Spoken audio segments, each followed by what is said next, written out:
how a player uses the organ. And that does have to do with like registration and all of those things, but also the room. I think it was Stravinsky that said something about the organ being the beast that never breathes. And it certainly can be that way. And I think that utilizing kind of the balance between sound and silence can help bring clarity or musicality to the organ playing. Hey there, I'm Rachel Ehring, and you're listening to the Top Music Piano Podcast. Get inspired as we discuss creative resources, trends in piano pedagogy, ways to grow your income and streamline your studio, and new ways to engage your students each week. If you are a teacher who wants to go beyond the method books to create an innovative studio that fosters lifelong music makers, you've come to the right place. Hello, piano teachers. Welcome back to the Top Music Piano Podcast. Have you ever had people assume that you could play the organ because you play the piano? I thought I would share an embarrassing story here to introduce this episode. A few years ago, I accompanied a different church choir than where I am now, and it was fantastic. They loved me as their accompanist. I loved them. It was a small choir, mostly older adults. And I don't say this to brag. It's just a reality. I was by far the most trained musician in the room. That's just the way it was. And the choir director was convinced that I should be able to play the organ, even though I told him that I don't play the organ. So one year, they were desperate for someone to play the organ. I think it was maybe for Reformation Sunday. It was a big church Sunday. They couldn't find anyone to play that day. And the choir director really wanted to do the choir anthem with organ instead of piano, which is what we typically did. So I very begrudgingly said, okay, I'll practice it on the organ and maybe I can make it happen. Now, as you'll hear later in today's episode, I have had a few organ lessons. So it wasn't completely a new instrument, but I really hadn't played it in years and I was never any good to begin with, believe me. So I practiced the anthem. I tried to simplify some parts of it, but it was pretty hard actually. And I thought I was making some good progress and doing okay. So I show up to the rehearsal and the choir director asks if I'll try it on the organ. So I say, okay, I'll try. So we get about halfway through the choir anthem. And I mean, I know I'm not doing great, but I think it's not terrible for the first time. And the choir director stops mid-anthem and says, I think we'll do this one with piano. Needless to say, I was equally relieved and humiliated, but at least he has never asked me to play the organ again. Thank goodness. All right, my guest today started out as a pianist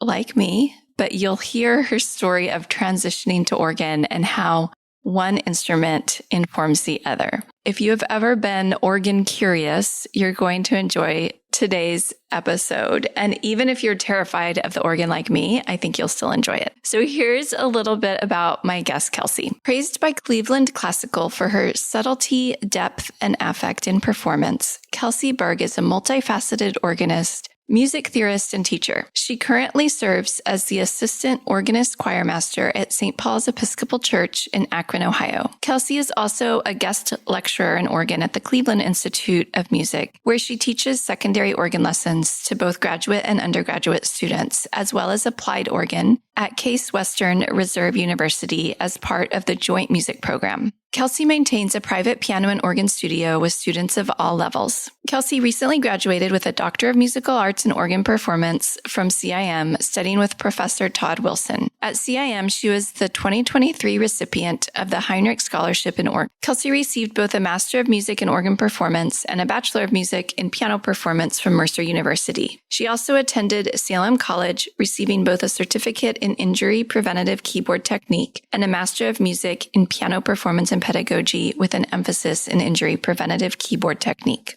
At Salem, Kelsey was awarded the Bright and Annie Lee Fitzgerald Sink Award for Excellence in Piano. She has studied organ with Dr. Jack Michener and Dr. John Cummins, and has studied piano with Dr. Ian Altman and Dr. Barbara Lister-Sink. Kelsey is a member of the Association of Anglican Musicians, the Society of Women Organists, and is subdean of the Cleveland chapter of the American Guild of Organists. Here's my talk with Kelsey. Hi, Kelsey. Welcome to the show. I'm so excited to talk to you today. I think you're the first organist, like primarily an organist that I've had on the show. So this is going to be fun. Could you start by introducing yourself and tell us a little about what you do? Sure. My name is Kelsey. I play the organ. I have primarily two different jobs. I am the assistant organist and choir master at St. Paul's Episcopal Church in Akron. And there, mostly I accompany the choir. I play preludes, postludes, hymns, as on a negotiated basis with the organist choir master. And I also teach secondary organ at the Cleveland Institute of Music, as well as Case Western Reserve University through their joint music program. So mostly non-majors. Oh, okay. So would it be like maybe piano majors who want to take organ lessons or something like that? Most often, though I have had a few interested students who were string and voice, but had some enough keyboard ability for it to be fine. Okay. And then you said I think you said assistant choir master. So do you direct the choir at times as well? Sometimes, if normal choir master isn't there, and sometimes he's just given me the opportunity to do so for my own education and experience. Okay. And do you also teach piano, or is it just organ right now? I primarily teach organ, though now that I have graduated from CIM, I have taken on a couple of private piano students again. Okay. So you just finished a doctorate in organ performance. Is that correct? That's correct. Congratulations. That is a lot of work. It was. Can you tell me a little about your early music lessons? I'm guessing you probably didn't start on organ. Can you tell us about the early lessons and then how you ended up as an organist?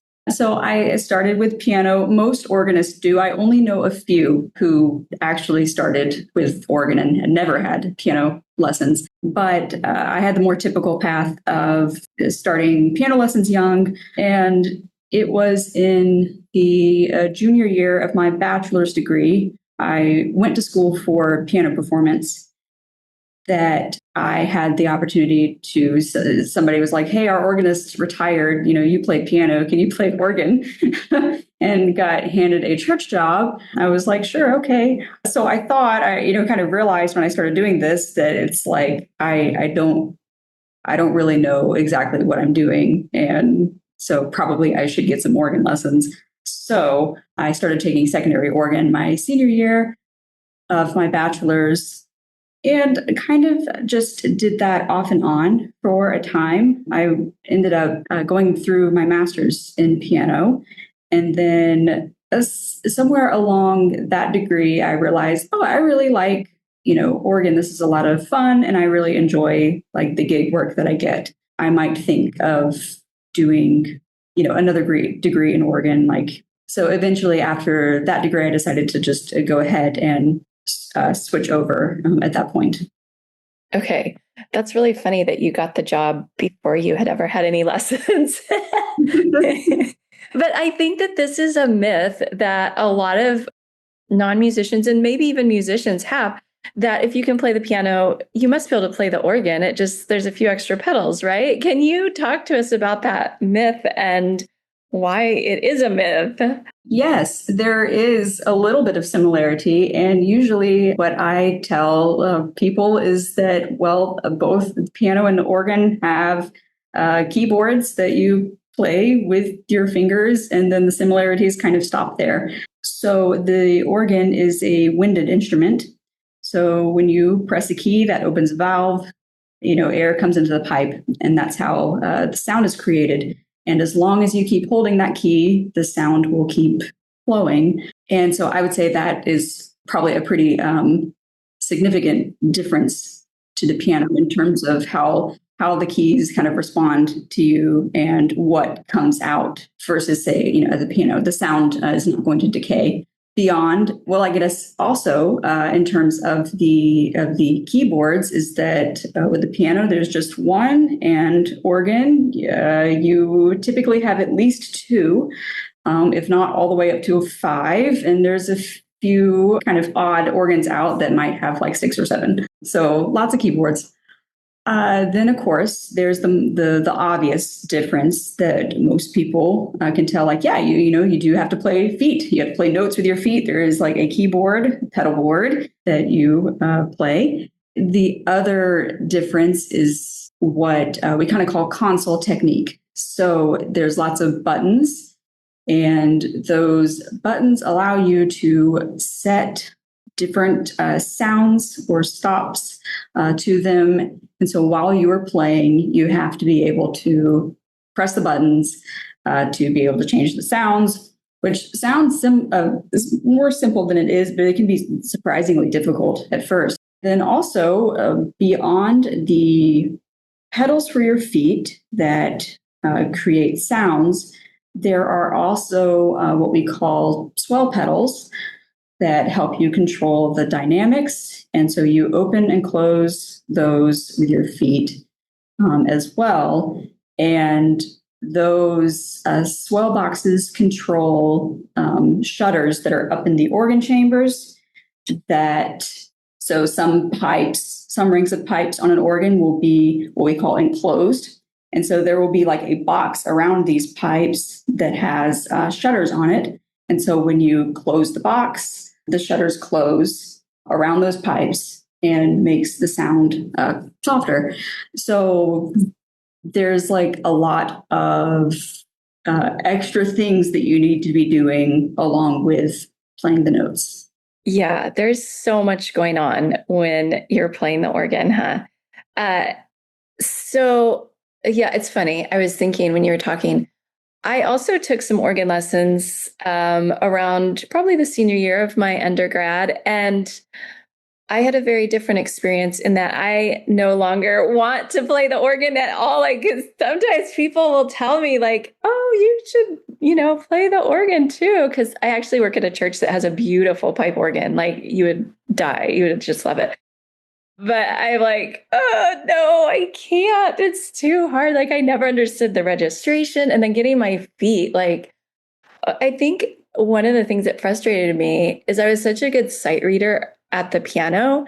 Like, I can sight read any hymn in the hymn book. And then I go to the organ and I sound like a freaking beginner because it's so different and trying to get my feet and I don't know how to do the registration. And then the whole technique with your fingers is completely different too, because you don't have the sustain pedal, right?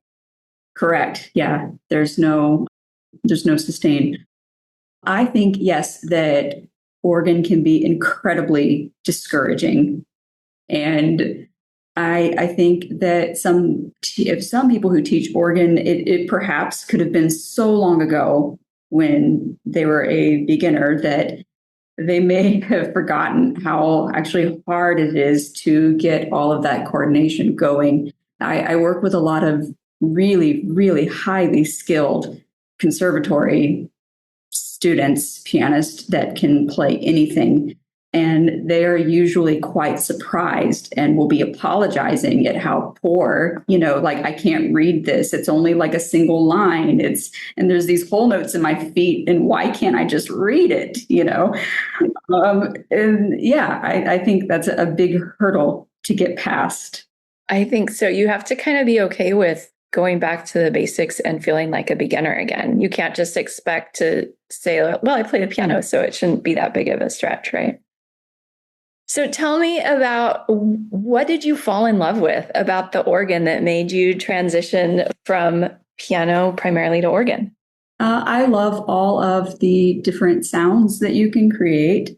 It's kind of like playing a, little orchestra at your hands. And I know Bach, of course, at the piano is always a lot of fun, but I found Bach at the organ really thrilling in a particular way. And of course, there's a whole world out there of organ repertoire. We have a huge, from very, very early to, people are still writing organ music today. So there's just so much to choose from. I also loved how every organ is a little bit different, which is kind of a blessing and a curse. You mentioned like, I don't know how to register, to pick the stops. And I think that is another one of the hardest things about learning the organ is how to learn how, like, what stops to pick, what sounds to choose, what combinations to use, which keyboard to play on, especially because when you go to different organs,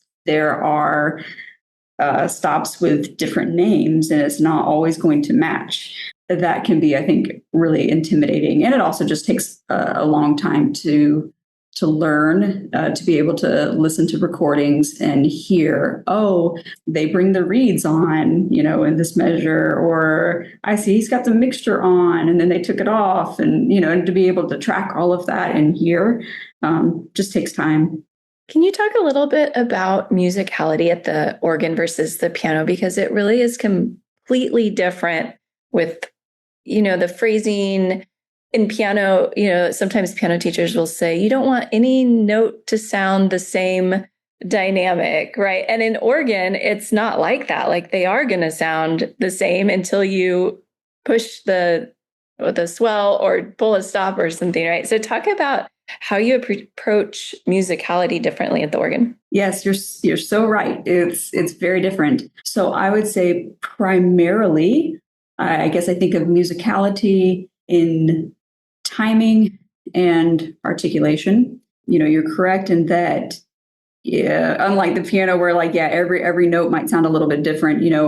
Organ, I can't really do that with. It doesn't matter like how I strike it. It's going to sound how it's going to sound. But what I can do is I can be very intentional with my rhythmic timing and how I might sort of dovetail a phrase in a timing sort of way, or in my articulation, letting the organ breathe or have a breath, and a little bit of space, before the next chord or note might emphasize that next note a little bit. The other factor that really plays into musicality at the organ is how a player uses the organ. And that does have to do with registration and all of those things. But also the room. I think it was Stravinsky that said something about the organ being the beast that never breathes. And it certainly can be that way. And I think that utilizing kind of the balance between sound and silence can help bring clarity or musicality to the organ playing. Yeah. And I have to tell you, when I was preparing for this interview, I watched a few of your videos that you have on YouTube or wherever they are. And you played so musically, I could feel the passion coming through your music, even though, yes, it's different than the passion that comes through when you play the piano. But it was really fun to watch your videos. So if anyone wants to check those out, it was fantastic. Are there things about your organ playing that inform your piano technique? Has your piano technique changed at all since you've become an organist? That's a good question. And usually I find it kind of works the other way, that if I'm finding that something's not clicking, I'm going to take it to the piano. And I practice a ton of my organ music at the piano. And I will, at the piano, use my piano technique and be musical in the ways that I can be musical at the piano. And it kind of, I find it really makes a difference for then how I translate that to the organ. Now, what I will say for the organ is that it really improved my ability to read. Sight reading was never really any kind of gift of mine or learning quickly. And I really had to work on those skills as I got older through school and all of that. But having to read multiple lines, sometimes more than one line in the pedal, really helped expand, then reading things at the piano is that's no big deal. It's just my hands, Right. That's true. So that definitely it helped a lot with reading, I would say. So I think you mentioned practicing your organ repertoire at the piano. I think one of the barriers that for a lot of pianists to playing the organ is that they don't have an instrument to practice on, right? And I think that's partly why I didn't continue, is it took so much effort to get to an organ and actually practice it. And I just didn't have enough of that time at the instrument. How do you overcome that barrier with your students? Yeah, I definitely won't say that it's easy because not, places don't have like organs for rent, and you can just like, pick one up, and you certainly could like get a digital like home practice organ, and there are really nice setups and I know some organists that have like fantastic, even like small pipe organs, in their house, and that's cool. But most people can't do that. Typically, you are relying on some sort of institution where whether it's a school or a church or auditorium that is going to allow you to come in and use their organ. If there is an organist in charge of that instrument and space, it could be as simple as an email saying, hey, I'm a student of so and so, and I'm looking for places to practice. And they go, oh, sure, yeah, because they have 3 other people that come in and practice. And it's just sort of a normal, kind of routine thing for them. But then also there may be other places where like it's a church that has never been approached or asked about that before. And they might be concerned about somebody they don't know being in the space, or, well, what if they break the organ, which I wish more people knew that it's actually to your benefit to have somebody playing the organ frequently. It's kind of like a car. You don't want it to sit in a garage and not be played, or sorry, not be driven. So parts can seize up and all of that. So it's actually really to everybody's benefit. They're not really like easy to break. It really takes like a lot of, you need to be willing to reach out, contact people, make the request, you go through all of that trouble, and you might get a few hours a week of practice time, and then more than likely you're going to need to travel to that space and use it within the time frame that you've been allotted. And since I've graduated, I don't practice on the school's instruments anymore, so I needed to go through that process of reaching out and asking. Now, thankfully, I've been here for 4 years, and so I have friends and colleagues in the area, and so that was the probably the easiest that it can get. And so I practice at like 4 different spaces, over the course of a week. I guess 5, including my own. But yeah, a couple of years ago, I got my first high school student, and finding him places to practice was really difficult because then there was the added complication of him being underage, not driving. So he was very limited to schools that he could walk to or take the bus from his high school. And so we definitely ran into a lot of roadblocks of, oh, well, will a parent be there to sit with him? And it's like, no, his parents at work, or can you come and sit with him while he practices? Like, no, not possible, so it was challenging. For sure. Do you feel that the organ is a dying art form, or do you see it as something that's thriving?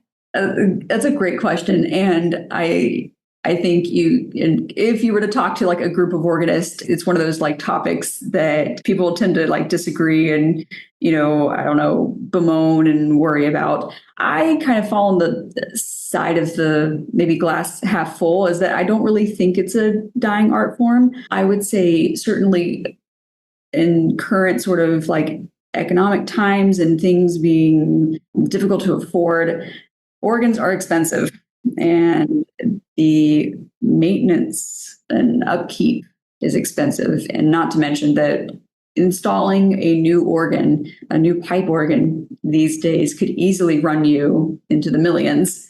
That's not a common amount of money to come by. So I would say that that's one barrier, is that the cost for those sorts of for the organ can be high.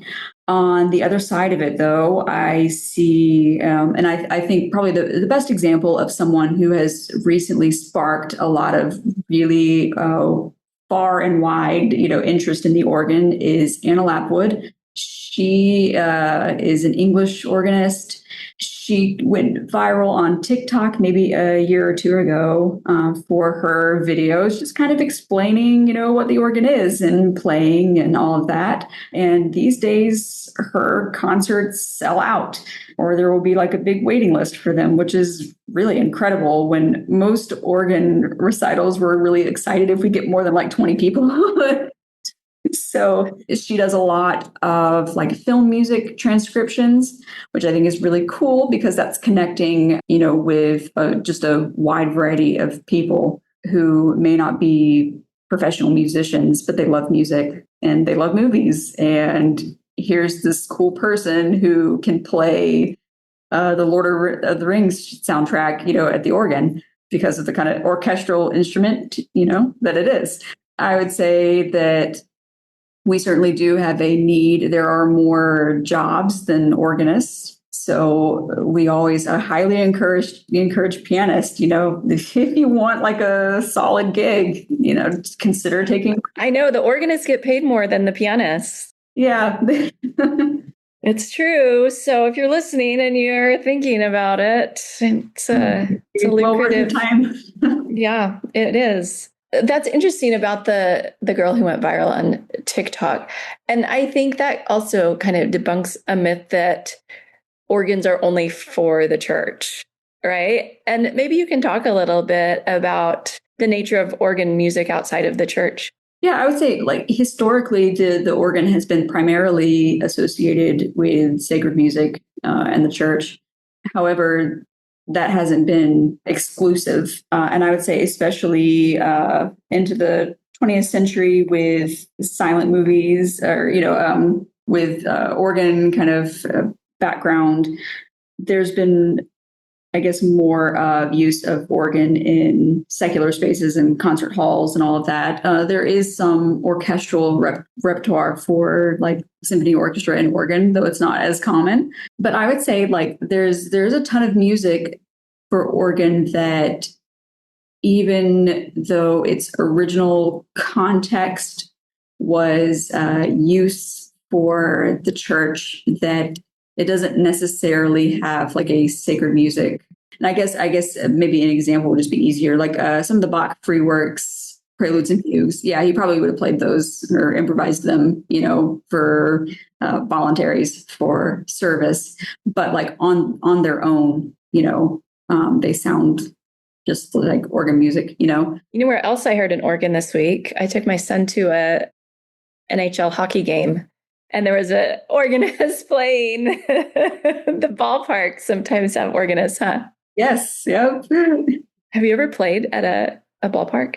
I haven't. I have a friend who he's done more in the like theater organ sort of gigs, and you can come across all kinds of wacky things that organ gets used for, and it's fun. So I want to transition just a little bit. I know that you worked with the Barbara Lister-Sink Institute. I would be curious how you got involved with that and what your experience was. I think so many, other young pianists that they get into a college degree program and the amount of practice, skyrockets. And with that, playing relating pain kind of shows up, even though the flaws in your technique may have always been there. The amount of practice will really show where those flaws are. So I remember offhand mentioning to my dad, like, I have all this, kind of wrist and arm pain, and it's really kind of a bother. And he happened to do just a quick Google search, for like pianist and, hand pain, and found her stuff. So I think it was after my sophomore year that I attended one of her summer workshops and thought immediately like, oh, this is it. Like, I need to do this. So I kind of limped along for the rest of my degree program. And I will say that organ at the end ended up being like a nice sort of different distraction from I can barely get through my piano pieces that I should be able to play, but for some reason, like I have endurance problems, Was the organ less painful to play? Yes. And I think a lot of that had to do with like less notes. I was also working on pedal technique. So it wasn't, all so much hands all the time. And everything was, at the beginning pretty thin textured. So about the big chords and all of that. So after my bachelor's, I went straight into her certificate program and redid my technique and ended up sticking around for the master's because it's like I really believe in all of this. And I don't think I would have kept playing with not having done her program because it was just such a barrier to being able to play the pieces that I needed to be able to play. I'm curious if there's things that you learned in that program that you could share with piano teachers, maybe mistakes that teachers are making as they teach technique, or some of the fundamentals that they should be thinking about as they teach young students piano technique. I think, and I know Dr. Lister Snake, I just remember these sorts of conversations, how like we don't really have one standard for teaching technique. And I think the word technique means different things to different people. I think some people it means, just technique like scales and arpeggio. Yeah, play your scales, right? For other people, it's maybe how you play those types of exercises. I think a big mistake that often is made is mostly just kind of a lack of understanding or knowledge of anatomy. Some pianists are just the type of people that however they learned, it was the right way. And they just never, and they're not even quite cognizant of how they're doing what they're doing. And I think sometimes that can be kind of a barrier to then teaching somebody else to replicate that. I think one of those sort of anatomy mistakes is not really understanding like how our fingers are actually kind of tied together at like 3 and 4, that we have these connective tissues there. And so the whole notion of finger independence can kind of only go so far, because 3 and 4 and 5 are a little bit like hooked together. Oh, that's interesting. Yeah. Oh, that's great. I think that you're so right. Like if you haven't really studied it and thought about it, it is hard to teach it. And I also find that sometimes it's hard to teach students who have different issues than what I have. For instance, I have really tiny hands, but my adult student has pretty large hands. And so that comes with a different set of issues or things to overcome. So I think it can be kind of a blind spot for us as teachers teaching technique things that we didn't have to go through ourselves. Yeah, definitely. I've had students with hands so much larger than mine that I'm like, wow, that's what do I do? What do with the fingering here? Because what baffling, isn't it? Wouldn't work. Yeah. Whereas with small hands, it's like, oh, I know how to get around this, and it's no problem. It's easy. Well, it's fascinating. And I feel like it could be a whole nother podcast episode talking about technique and injuries and all of that. I'm curious if someone is having some kind of pain or technique struggles, are there any resources or places that you would point them to? Definitely the Lister Sync stuff. I recommend that to, anyone, everyone. I think first, even before the workshop, that I got her DVD. So she even has you can kind of work through the DVD like on your own, But I guess I do stress to students that like playing, whether it's organ or piano, shouldn't hurt. So that's a red flag if it is, that you should pay attention to. Yeah, for sure. And the sooner the better, right? Yeah, definitely. Yeah. Well, Kelsey, this has been so fun. Is there anything else you want to share about the organ that I didn't ask you about? I would say that Organists love to talk about their instrument and love to, if you go to a church or, you're in school and, they have an organ program, like, find one of us. We're more than happy to talk your ear off and, show you because it's a cool instrument. It's fun. Totally accessible. Okay, you heard it from Kelsey. I don't know if it's accessible for me, but I'm going to take your word for it. Kelsey, it's been so great getting to know you and talking to you today. If listeners have any questions or want to maybe see some of your videos or something, where can they find you? Sure. So I have an Instagram account as well as a Facebook. So happy to chat with people either that way or through email, and I have a few recordings on YouTube, though I've been a little bit lax in updating that. So maybe someday. Yeah, someday.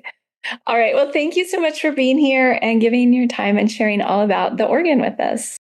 Thank you.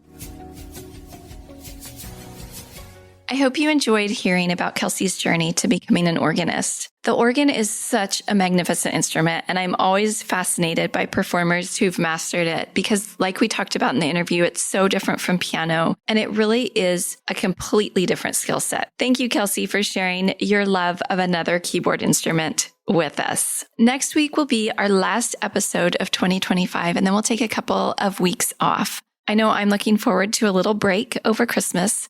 And if you've missed any episodes, that would be a great time to go back and listen. I'm really curious if you had a favorite episode in 2025. Send me a DM on Instagram. I'm just at Rachel Ehring, and tell me if there's an episode that stands out to you as your favorite. I would love to know. All right, I'm Rachel Ehring, and you've been listening to the Top Music Piano Podcast. I will talk with you again next week. How do you keep up to date with all the latest trends and research into music education? How do you connect with other teachers around the world and make sure your teaching stays fresh and relevant for students of all ages and stages, both now and into the future? I created our Top Music Pro membership to be the one-stop shop for music teaching resources, training, support and community, and I'd love for you to come and join us inside. With over 40 comprehensive training courses, hundreds of teaching demonstrations and lesson plans, free monthly sheet music, discounts, and all the business and pedagogy support you could ever need, Top Music Pro is the community you've been looking for. If you're ready to level up your learning from the podcast and join thousands of other teachers in our global network, head over to topmusicpro.com today.